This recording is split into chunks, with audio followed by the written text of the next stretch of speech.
আসসালামু আলাইকুম। আজকে আমরা দেখব ডিএফটি প্রো রিনিউ কিভাবে করবেন তার কমপ্লিট একটা প্রসেস।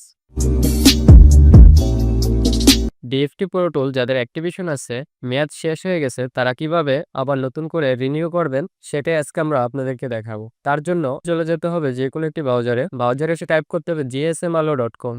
লিখে এন্টার করলে আপনাদের সামনে gsmalo ওয়েবসাইটটি চলে আসবে। আসার পর মেন আইকনে ক্লিক করে প্রথমে আমার অ্যাকাউন্টটা আমি লগইন করে নিব। যদি আপনাদের এই ওয়েবসাইটে একটা অ্যাকাউন্ট থাকে তাহলে লগইন করে নেবেন। যদি না থাকে তাহলে ক্রিয়েট অ্যাকাউন্টে ক্লিক করে একটা অ্যাকাউন্ট ক্রিয়েট করে নেবেন। যেহেতু আমার অ্যাকাউন্ট আছে তাই আমি লগইন করে নিচ্ছি। লগইন হয়ে গেলে এখান থেকে সার্চ বারে এসে টাইপ করবেন ডিএফটি প্রো টুল অ্যাক্টিভেশন। ডিএফটি প্রো টুল অ্যাক্টিভেশন লেখার পর আপনাদের সামনে ডিএফটি সার্ভিসগুলো চলে আসবে। আসার পর এখান থেকে ডিএফটি প্রো টুল অ্যাক্টিভেশন ওল্ড ইউজার 1 ইয়ার এটাতে আমরা ক্লিক করব। 1 বছরের জন্য যেহেতু আমরা রিনিউ করব।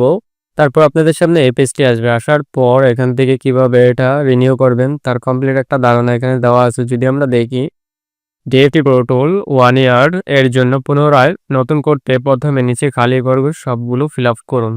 আর কোড ওয়ার কমেন্ট অপশনাল। এই ঘরে আপনি একটি কোড ব্যবহার করতে পারবেন, না করলে সমস্যা নেই। Enter user name DFT pro tool প্রথমবার সাবমিট দেওয়ার সময় যে ইউজার নেম ব্যবহার করেছিলেন তা লিখুন। আর কোড ওয়ার কমেন্ট অপশনাল। এই ঘরটি অপশনাল, এটাতে না দিলেও কোনো সমস্যা নেই। ইন্টার ইউজার নেম এই ঘরটাতে আমাদের ইউজার নেম দিতে হবে। যেই ইউজার নেমটা দিয়ে আমরা ডিএফটি পোর্টালটা লগ ইন করছি এবং যেই ডিএফটি পোর্টালটার অ্যাক্টিভেশন শেষ হয়ে গিয়েছে তার ইউজার নেমটা দিয়ে আমরা এটাকে রিনিউ করব। তার জন্য আমরা টেক্সটটা লিখে রেখেছি। তো আমি টেক্সটটা ওপেন করব। এখানে যে দেখছেন আমার ইউজার নেম, এটাতে আমি অ্যাক্টিভেশন নিয়েছিলাম এবং এটার অ্যাক্টিভেশন শেষ হয়ে গিয়েছে।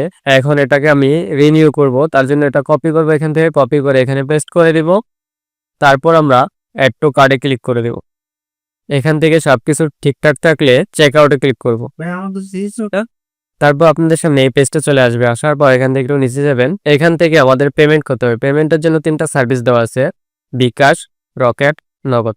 যে কোনো একটা দিয়ে পেমেন্ট করতে পারবেন। আমি বিকাশে পেমেন্ট করব তাই বিকাশ সিলেক্ট করছি। তারপর এখান থেকে আমাদের এই যে একটা নাম্বার দেখতে পাচ্ছি, এই নাম্বারে আমাদের সেন্ড মানি করে দিতে হবে। কত টাকা সেন্ড মানি করব, এখানে যে টাকাটা দেওয়া থাকবে এই টাকাটা আমাদের সেন্ড মানি করে দিতে হবে। তো আমি এই টাকাটা সেন্ড মানি করে দিচ্ছি। আমার টাকাটা সেন্ড মানি করা হয়ে গেলে আমি যে নাম্বার থেকে সেন্ড মানি করেছি সেই নাম্বারটা আমি এখানে দিব এবং আমি যে সেন্ড মানি করেছি তার একটা ট্রানজেকশন আইডি আছে, ট্রানজেকশন আইডি আমি এখানে দিয়ে দিব। দিয়ে একটু নিচে যাবো এখান থেকে। তারপর এখানে একটা টিক মার্ক দিয়ে প্লেস অর্ডারে ক্লিক করে দেব। আমার অর্ডারটি হয়ে গেছে, আমাকে থ্যাংক ইউ জানিয়ে দেওয়া হয়েছে। এখন অর্ডারটি কি অবস্থা আছে তা দেখার জন্য মেন আইকনে মাউসটি হোভার করে যদি আমি অর্ডারসে ক্লিক করি তাহলে দেখতে পারবো আমার এই অর্ডারটি কি অবস্থা আছে। প্রথমে যে অর্ডারটি দেখতে পাচ্ছেন এইটি আমার মাত্র অর্ডার করেছি এবং এটা হচ্ছে আমার অর্ডার আইডি, এটা হচ্ছে আমার order date, order status on হোল্ডে আছে এবং এই পুরো টাকাটা আমি পে করেছি ডিএফটি পোর্টালটি রিনিউ করার জন্য। 1 থেকে 5 মিনিট কিংবা 10 মিনিট অপেক্ষা করলে আমার এই ডিএফটি পোর্টালটা রিনিউ হয়ে যাবে আর এখানে আমার কমপ্লিট চলে আসবে। ততক্ষণ আমি অপেক্ষা করছি।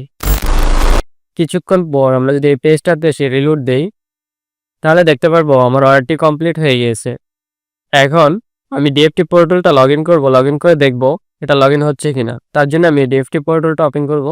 তারপর আমি যে রিনিউ করেছি তার ইউজার নেমটা কপি করে এখানে দিয়ে দিব এবং পাসওয়ার্ডটা দিয়ে দিব। তারপর আমরা চেক অ্যাকাউন্টে ক্লিক করব, তারপর লগ ইনে ক্লিক করব। তো দেখতে পারলেন আমার ডিএফটি পোর্টালটা লগ ইন হয়ে গিয়েছে, আমি রিনিউ করে ফেলেছি। তো এই ছিল ডিএফটি পোর্টাল ওল্ড ইউজার কিভাবে রিনিউ করবেন তার কমপ্লিট একটা প্রসেস। আশা করি বুঝতে পেরেছেন gsmalo.com থেকে অর্ডার করে কিভাবে ডিএফটি পোর্টালটা রিনিউ করবেন। ভালো থাকবেন, সুস্থ থাকবেন, আল্লাহ হাফেজ।